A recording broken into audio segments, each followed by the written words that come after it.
जो पुरस्कार तक आज 200-400 टंका देल ता मन आज भारी खुश 200-400 पाई जाइए आज नृसिंहता पकेट रे पैसा नहीं मु तो कहीं मन दुख करूनी आ मु काली 5,500 टंका पाइली तोर कौन गला तोर कौन गला मु तो टंकाटे पाइनी मु तो काकु तो टंकाटे मागिनी ब्राह्मण कांदी कांदी जते बेले निंदा करिछि अर्जुन आउ सही पारला कहला एक चुप चुप ठियाओ कृष्ण निंदा कहीं करूछु ना मोर जते पिला होछंती सब जम नहीं जाउछि कहला मु ड्यूटी नेली दायित्व मु नउछि एथर तो स्त्री जदि गर्भवती ही पिला जन्म करे मु तो पिला को जगी देखी केमिति आ जन्म आसीबो तो पिलाटा को नहीं जीवो मु के देखि देबी ब्राह्मण खुशी है लगला जहा हो गुटे अभय बर मिलिला एथर पिला बंचिबो धीरे धीरे धीरे धीरे ब्राह्मणी गर्भ हैला अच्छा गर्भवती हेछि बोला स्वर्णे पारद मिसिला प्राय हेला कांति सोईबा को वसुधारे बोलाइला मती सोईबा को वसुधारे बोलाइला मती सोईबा को वसुधारे बोलाइला मती भाऊजी कौन एड़े दुर्बल हो जाइछि ना ना यदि गालुआ वाला कहे आसंता काल तो होता आउ रात के 2000 निके बढ़े दऊ तथापि मु आ 2-4 दिन रही जीवी एटा दरकार गला शीतल कोटितार पुथुल दिसिला साड़ी की अति जतने पिंधिले खसिला साड़ी की अति जतने पिंधिले खसिला साड़ी की अति जतने पिंधिले खसिला बोला सुरस वसन मान होइला बमन धर पक्व जंबुर मान सुरम जन जन जंबुर समान सुरम धन जंबुर समान आज्ञा ब्राह्मणी गर्भवती गला अर्जुन दायित्व नहीं तो छुआ को जम नहीं पारिबनी मु जगिबी कौन कला जानिछु गांडीव धनु उठाइला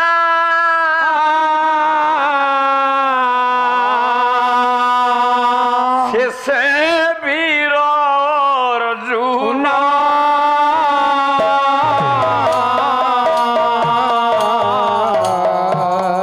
ब्राह्मणी प्रसव गृह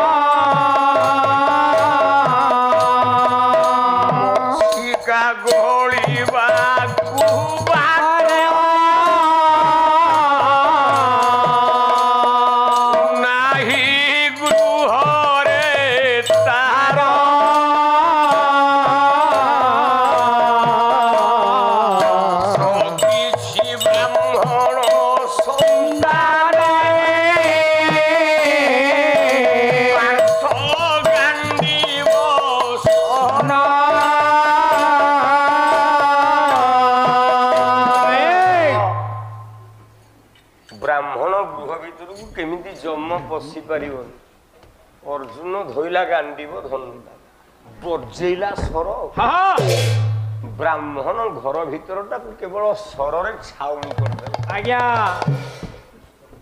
केही जेमती माछीटे गली पारिबो ना ना द्वार बंध पाखे गांडीव धनुटा धरिकी बसिला कहला देखिबी देखिबी आज ब्राह्मण पिला को किए मारिबो किंतु କିଛି ସମୟ ଯାଇଛି ବ୍ରାହ୍ମଣୀ ପିଲାଟିଏ ଜନ୍ମ କରିକି କାନ୍ଦୁଛି କ୍ଷଣେ ରହ ବାପ ଧନ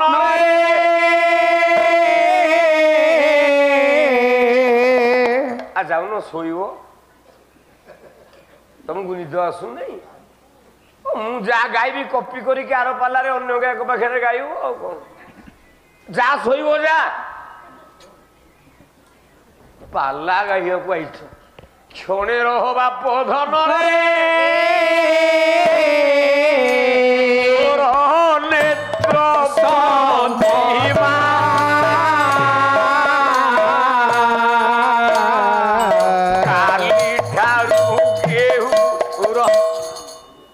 ବାପା କଣ ଭୁଲ ହେଇଗଲା କି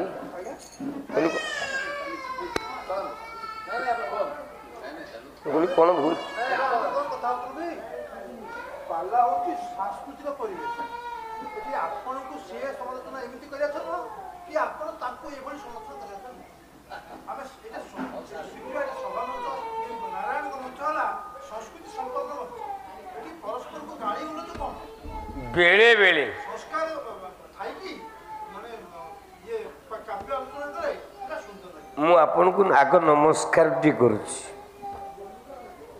ମୁଁ ଆସିବା ପରଠାରୁ ନୃସିଂହ ତା ମଞ୍ଚକୁ ଆସିଲେ ପାଳିଆକି ଠିଆ ହେବେନି ଭଜନଟେ ଗାଇବେନି କି ଓଡ଼ିଶଟେ ଗାଇବେନି ମୁଁ କାହାକୁ ସମୟ ଦିଏନି ଏକା ସମୟ ନିଏ ଆଉ ଯେଉଁ ପଦେ ପଦେ କୁହାକୁହି ଟିକେ ହୁଏ ବାଦପାଲା ଚାଲିଛି ତ ଆପଣଙ୍କର ମନ ଯାହା କ'ଣ ସମସ୍ତଙ୍କ ମନ ସେଇଆ ତେଣୁ କିଛି କିଛି ଲୋକ କହିବେ ଦି ଗାୟକ ବାଦପାଲା ଗାଉଛନ୍ତି କିଛି କୁହାକୁହି ହଉନାହାନ୍ତି ଏଇଥିପାଇଁ ଆମେ ପଦେ ପଦେ ପେଟ ପାଇଁ ନାଟ ଲଗେଇକି କୁହାକୁହି ହଉଛୁ ନହେଲେ ଆଉ କିଛି ନାହିଁ କିନ୍ତୁ ଶାସ୍ତ୍ର କେବେ ଭୁଲ ହବନି କ୍ଷଣେ ରହ ବାପ ଧନରେ ମୋର ନେତ୍ର ପ୍ରତିମା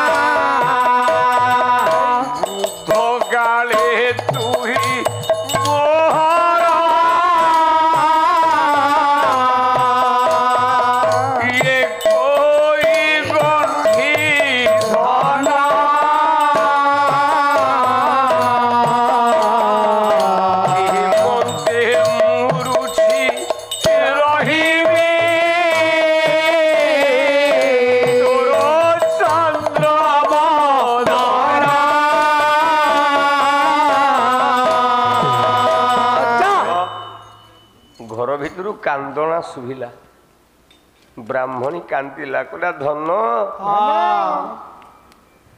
9 ନମ୍ବରରେ ଜନ୍ମ ଦେଲି ଆଜ୍ଞା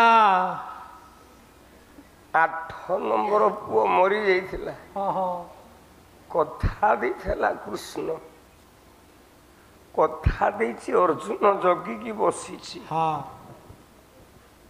ତୁ ବଞ୍ଚିବୁ ବୋଲି 9 ନମ୍ବର ପୁଅଟା ମୋର ମରିଗଲୁ ଜନ୍ମ ହେଇକି ହେ କୃଷ୍ଣ ମୁଁ ତତେ ଅଭିଶାପ ଦଉଛି ତୋର 8ଟା ପିଲା ମଲା ପରେ ଆଉ ଗୋଟେ ପିଲା ଜନ୍ମ ହବ ତା ନାଁ ହଉଛି ଶାମ୍ବ ଆଜ୍ଞା ଶାମ୍ବ ସେଇ ପିଲା ଦ୍ୱାରା ତୋର ମରଣ ହବ କାହିଁକି ନା ମୁଁ ଆଉ ବଞ୍ଚିବିନି ନା ନା 8ଟା ପିଲା ଜନ୍ମ କରି ସାରିଲା ପରେ 8ଟା ପିଲା ମରିଗଲା ପରେ କୋଉ ମା କେତେ ସହିବ ବାଜିଗଲା ଅର୍ଜୁନ କାନରେ କହିଲା କଣ ସରବାଡ଼ ତିଆରି କରିଛି ମୁଁ ଜଗିକି ବସିଛି ପିଲାଟା ମରିଗଲା ତାକୁ ଜମ ନେଇଗଲା ଦୁର୍ବାର ହେଲା ଅର୍ଜୁନ ପିଲାଟା ମରିଗଲା ସେଇଠି କୃଷ୍ଣକୁ ଗାଳି କରିଛି ଅର୍ଜୁନ। କହିଲା ପ୍ରଭୁ ଯା ନା ଶୁଣିଲା ମାତ୍ରେ ମୋ ଜୀବନର ପ୍ରତ୍ୟେକ ଲୋମ ବିନ୍ଦୁରେ ଶିହରଣ ସୃଷ୍ଟି ହେଇଯାଏ। ଯୋଉ କୃଷ୍ଣ ନା ଶୁଣିଲା ମାତ୍ରେ ମୋ ଅଙ୍ଗ ପବିତ୍ର ହେଇଯାଏ। ଆଜି ମୁଁ ସେ କୃଷ୍ଣର ନିନ୍ଦା ଶୁଣିଲି ତତେ ଧିକାର। ଏ ପିଲାଟା କାହିଁକି ମଲା? କଣ ଏ ବ୍ରାହ୍ମଣୀର ଦୋଷ? କାହିଁକି ଏ ପିଲାଟା ମଲା? ମତେ ଉତ୍ତର ଦିଅ ଭଗବାନ ନାରାୟଣ ଋଷିକେଶ। ଏ ପିଲାଟା ମରିବାକୁ ଦାୟୀ କିଏ? ଭଗବାନ କୃଷ୍ଣ ପ୍ରକୃତିସ୍ଥ ହେଲେ। କହିଲେ ଅର୍ଜୁନ ବ୍ୟସ୍ତ ବା ବିବ୍ରତ ହୁଅ ନା। ମୁଁ ପ୍ରକୃତ କୃଷ୍ଣ ନୁହଁ, ମୋ ଉପରେ ଆଉ କୃଷ୍ଣ ଅଛି। ଏ ବ୍ରାହ୍ମଣର ପିଲା ଗୁଡାକ କାହିଁକି ମରୁଛନ୍ତି? ଚା ମୋ ସାଙ୍ଗରେ। ଆଚ୍ଛା ନନ୍ଦିଘୋଷ ରଥ ଉପରେ ବସିଲେ ଭଗବାନ କୃଷ୍ଣ ଅର୍ଜୁନ। କହିଲେ ବସ। କହିଲା ନନ୍ଦିଘୋଷ ରଥେ ତୁ ଆରୋହଣ। ନନ୍ଦିଘୋଷ ରଥେ ତୁ ଆରୋହଣ। ସମୟ ଅପେକ୍ଷା କର ଅର୍ଜୁନ। ସମୟକୁ ଅପେକ୍ଷା କର। ନନ୍ଦିଘୋଷ ରଥ ଉପରେ ବସ, ମୋ ସାଙ୍ଗରେ ଚାଲ। ଅର୍ଜୁନ ବସିଲା ନନ୍ଦିଘୋଷ ରଥ ଉପରେ। ଘର ଘର ଘର ଘର ଘର ଘର ଘର ଘର ନାଦରେ ନନ୍ଦିଘୋଷ ରଥ ଶୂନ୍ୟରେ ଉଡିବାକୁ ଲାଗିଲା। କଲା ଘର ଘର ନାଦରେ ଗାୟକ କେଶରୀ ଉଦୟନାଥ ରଥ ଶର୍ମା କର୍ଣ୍ଣ ନାଟକ। ଘର ଘର ନାଦରେ ଏ ଅମ୍ବରେ ଅମ୍ବରେ ଶୂନ୍ୟ ଚଳିଲା ନନ୍ଦିଘୋଷ। ଶୂନ୍ୟ ଚଳିଲା ନନ୍ଦିଘୋଷ ରେ ବୋଲା। ଶୂନ୍ୟ ଚଳିଲା ନନ୍ଦିଘୋଷ।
କୃଷ୍ଣ କହିଲେ ଚାଲ ଯିବା। କାହିଁକି ବ୍ରାହ୍ମଣର ଛୁଆ ଗୁଡାକ ମରୁଛନ୍ତି ପରୀକ୍ଷା କରିବା। ଭୁଲ ଭାଲ ଅଛି। ମୋ ମା ଜଣେ ଟିକେ ବସୁଛନ୍ତି ଟିଚର। ଆଜି ବହୁତ ଖୁସି ହେଇଯାଇଛି ବାପା ତାଙ୍କ ଉପରେ। ସେ ଖାଲି ଟିଚର ନୁହଁ, ତାଙ୍କ ସାଙ୍ଗରେ ସେ ଜଣେ ଆଷ୍ଟ୍ରୋଲୋଜର। ଆଚ୍ଛା ମୁଁ ବି ବ୍ରାହ୍ମଣ ଛୁଆ, ମତେ ବି ଟିକେ ମେଷ ବୃଷ ମିଥୁନ କର୍କଟ ସିଂହ କଙ୍କଡା ବିଛା ମତେ ବି ଟିକେ ଟିକେ ଜଣା। ନା ପୁଅ ତମେ ବଞ୍ଚିଛ କେବଳ ଜଣଙ୍କ ପାଇଁ। ମୁଁ କହିଲି ନା ମା, ମତେ 7 ବର୍ଷ ହେଲା ଶନି ସପ୍ତାହ ପଡିଛି। ନା ନା ଆଉ ଶନି ସପ୍ତାହ ନାହିଁ। ମୁଁ କହିଲି ସିନା ଶନି ସପ୍ତାହଟା ନାହିଁ, ଜନ୍ମ ବୃହସ୍ପତିଟା ଅଛି ନା ନାହିଁ? ନା ହଁ ପୁଅ। ମୁଁ କହିଲି ଯେତେବେଳେ ବ୍ରାହ୍ମଣ ପିଲାକୁ ଜନ୍ମ ବୃହସ୍ପତି ପଡ଼ିବ, ସମୟ ପଇଲେ ତାର ମରଣ ବି ହେଇଯାଇପାରେ। ବର୍ତ୍ତମାନ ମୋ ଦେହରେ ଜନ୍ମ ବୃହସ୍ପତି ଚାଲିଛି। ସେ ମା ଜଣେ ଆଷ୍ଟ୍ରୋଲୋଜର, ମୁଁ ଭାରି ଖୁସି ହେଇଗଲି। ନେଇକି ଯାଉଛନ୍ତି ଭଗବାନ କୃଷ୍ଣ, ଜଣେ ବଡ ଆଷ୍ଟ୍ରୋଲୋଜର ଅର୍ଜୁନକୁ ଦେଖେଇବା ପାଇଁ। ଚାଲ ରଥ ଚାଲିଲା।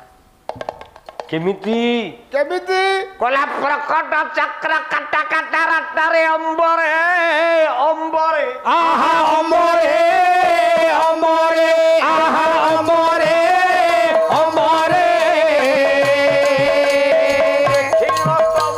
ହେଲେ ବଦ୍ରାୟୁଧ ବିଷାଦ বিষাদ চন্দরে বিষাদ চন্দরে বিষাদ চন্দরে আহা বিষাদ চন্দরে বিষাদ চন্দরে বিষাদ চন্দরে বিষাদ চন্দরে চতুর রক্ষকুল প্রবল ব্যগ্রে ধাবিত আহা প্রেক্ষরে ভাবিত আহা প্রেক্ষরে ভাবিত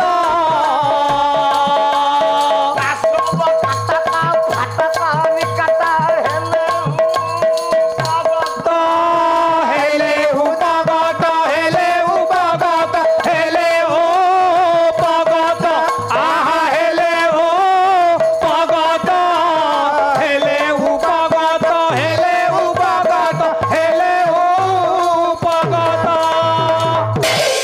ଆଜ୍ଞା ରଥ ଚାଲିଲା। ଅର୍ଜୁନ ବସିଲା। ଏ ପିଲାଟା କାହିଁକି ମଲା ମତେ କହ, ନହେଲେ ନିଆଁରେ ପୋଡ଼ି ହେଇକି ମରିଯିବି। କୃଷ୍ଣ ନାଁରେ କୃଷ୍ଣ କହିଲେ ମରିବା ପୂର୍ବରୁ ରଥରେ ବସ। ବସେଇକି ନେଇକି ଆଗ ଚାଲିଲେ ଇନ୍ଦ୍ରପୁର। ବାସବ କଟକ ଫାଟକ ନିକଟ ହେଲେ ଉପଗତ। ଇନ୍ଦ୍ରକୁ ପଚାରିଲେ, ହେ ଇନ୍ଦ୍ର ଦେବତା, ଆଜ୍ଞା ଜଗତରେ ତମେ ଦେବରାଜ ଇନ୍ଦ୍ର ଦେବତା, ହଁ ବ୍ରାହ୍ମଣ ମାନଙ୍କ ଗୁରୁ କିଏ? କିଏ ବ୍ରାହ୍ମଣ ମାନଙ୍କର ଗୁରୁ ହଉଛନ୍ତି ଆଜ୍ଞା ଅଗ୍ନି। ଆଚ୍ଛା ତମ ହାତରେ ଅଛି ଅଗ୍ନି ବୋଲେ କଣ? ବଜ୍ରଟା। ବଜ୍ରଟା କଣ ନିଆଁ ନା କଣ? ତମେ ଅଗ୍ନିକୁ ଆୟତ୍ତାଧୀନ କରିଛ।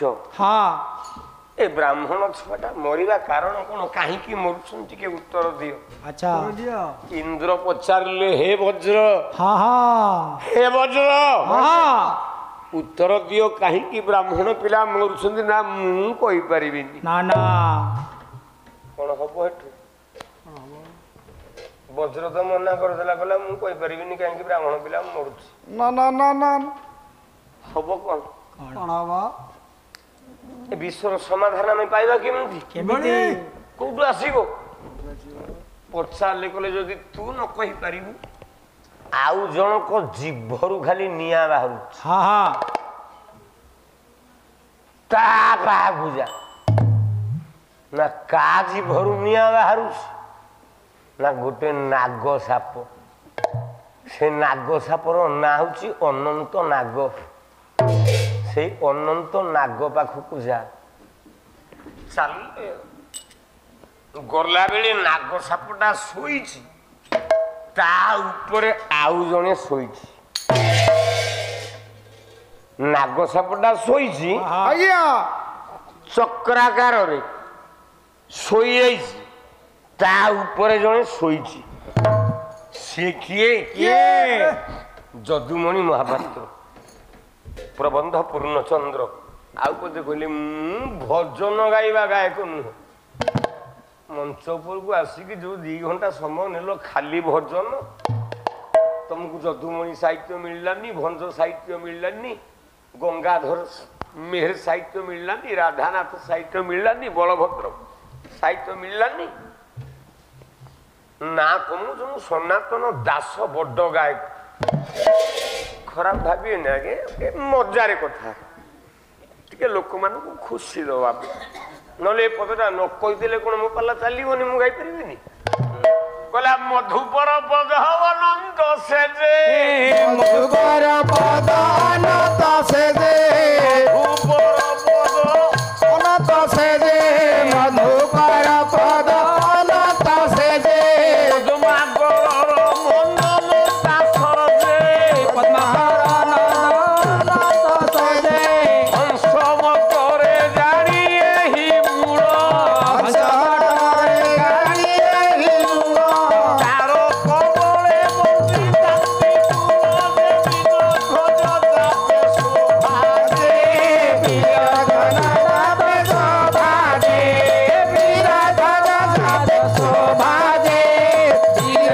ତାତେ ଶୋଭା ଯେ যোগী যে সুখ রাজার তারণে প্রকাশিত কলা ভাজে মধুপর পদ ଅନନ୍ତ ସେଜେ ସେ ଯେ ମଧୁ ମଧୁ ଏ ଦିଟା ଅର୍ଥରେ ଲେଖିଛନ୍ତି ଯଦୁମଣି ମହାପାତ୍ର। ସିଏ ଦିଟା ଅର୍ଥରେ ଲେଖନ୍ତୁ ନ ଲେଖନ୍ତୁ, ଆଜିକାଲି ବ୍ୟାଖ୍ୟାକାର ମାନେ ବହୁତ ବାହାରିଲେଣି।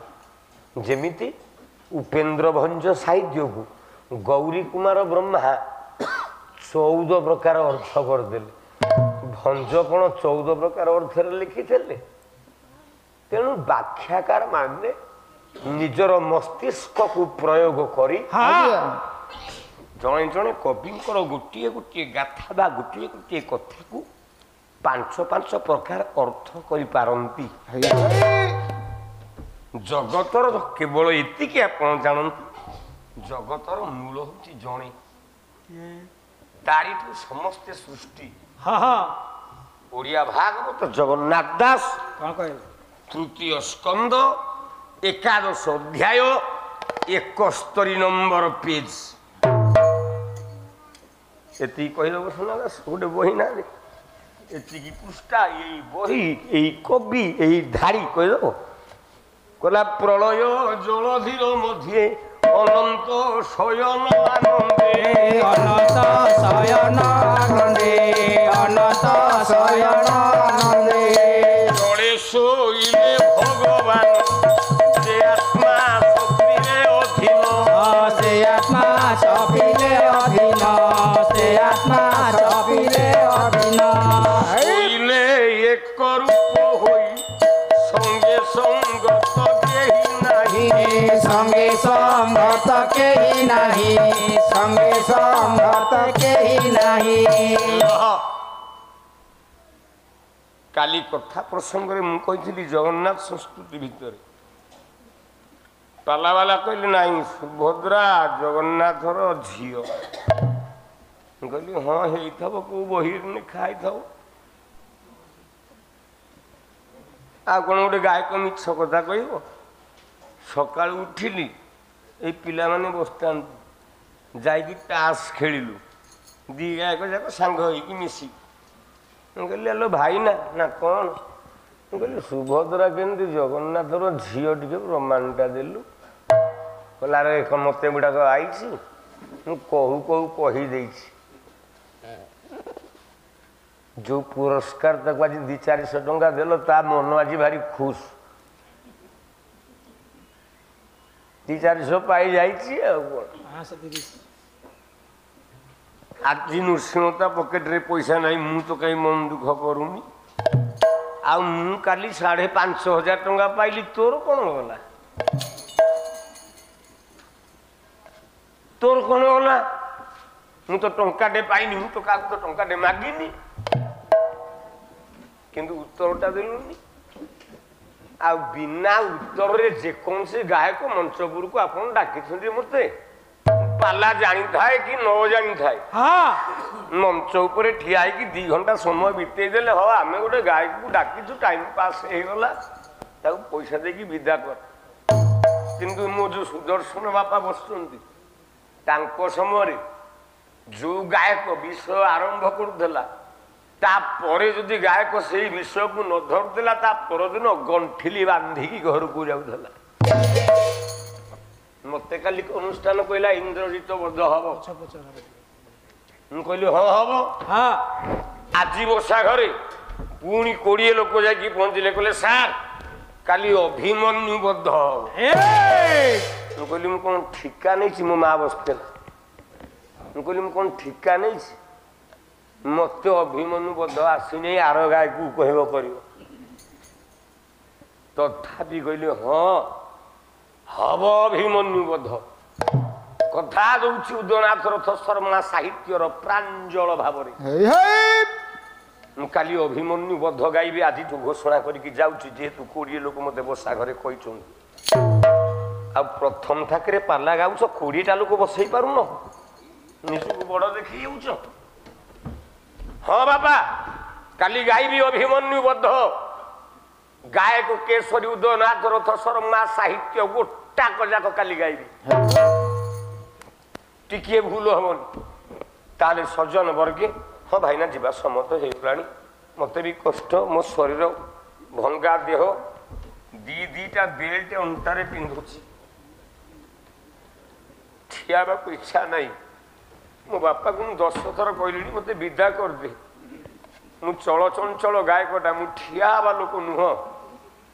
ମୁଁ ଠିଆ ହେଇକି ପାଲା ଗାଇ ପାରିବିନି। ଦର୍ଶକ ହଉଛନ୍ତି ମୋ ଜୀବନ। ଯଦି ମଞ୍ଚ ଉପରେ ମୁଁ ପାଲା ଗାଇଲା ବେଳେ ଚୌକିରୁ ଯଦି ଗୋଟିଏ ଲୋକ ଉଠିଯାଏ, ମୋର ଗୋଟିଏ ବିନ୍ଦୁ ରକ୍ତ କୁଆଡେ ଶୁଷ୍କ ହେଇଯାଏ। ମୁଁ କେବେ ମଞ୍ଚରେ ଚୌକି ଉପରୁ ଶ୍ରୋତା ଉଠେଇବା ଗାୟକ ନୁହଁ। ତୁ ମତେ ବିଦା କରିଦେ, ମତେ ଛାଡୁନି। ଲାଷ୍ଟ କହିଲି ଯଦି ମରିଯିବି ଶବଟାକୁ ନେଇକି ଗାଁ ଭିତରେ ପକେଇ ଦେଇକି ଆସିବୁ, ଆଉ କଣ କରିବି। ଯାହା ଭଗବତୀର ଦୟା, 3 ଦିନ ଗଲାଣି, ଯାହା ହବ ହବ।